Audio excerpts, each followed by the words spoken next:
এখানে কারা কারা যুক্ত আছে সেটা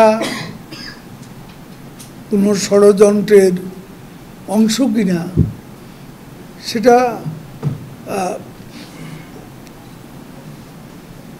যে আন্দোলনের গতিধারা এর মধ্যে বোঝা যাবে। এই গতিধারায় সবকিছুই সময়ের পরিবর্তনে সবকিছু পরিষ্কার হয়ে যাবে, কোনো কিছু হাইড করা সম্ভব হবে না। বঙ্গবন্ধু কন্যা জননেত্রী শেখ হাসিনা স্মার্ট বাংলাদেশ বিনির্মাণে যে সংগ্রাম শুরু করেছে তার মূল চালিকা শক্তি হলো মেধাবী জনগোষ্ঠী।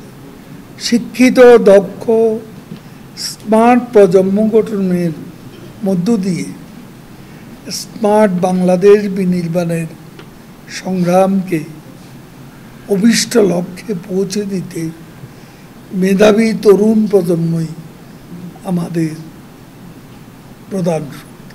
এখানে একটা বিষয় আমি উল্লেখ করতে চাই এবং আমাদের সবার জানা দরকার, সাংবাদিক হিসাবে আপনাদেরও বিষয়টি জেনে নেওয়া দরকার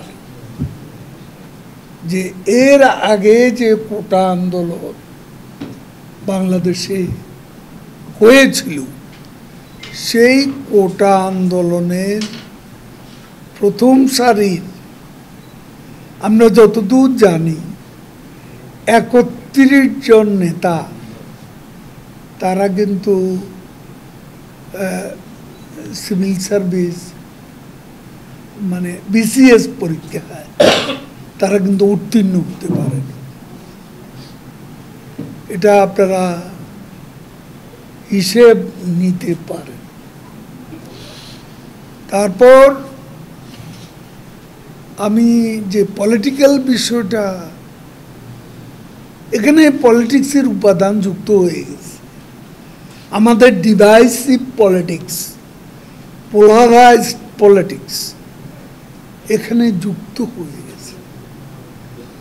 কারণ বিএনপি প্রকাশ্যেই এবং তাদের সমমনস্করা প্রকাশ্যেই তারা এই কোটা আন্দোলনের উপর ভর করেছে, তারা সাপোর্ট করেছে। প্রকাশ্যে সাপোর্ট করা মানে তারা এর মধ্যে অংশগ্রহণও করছে।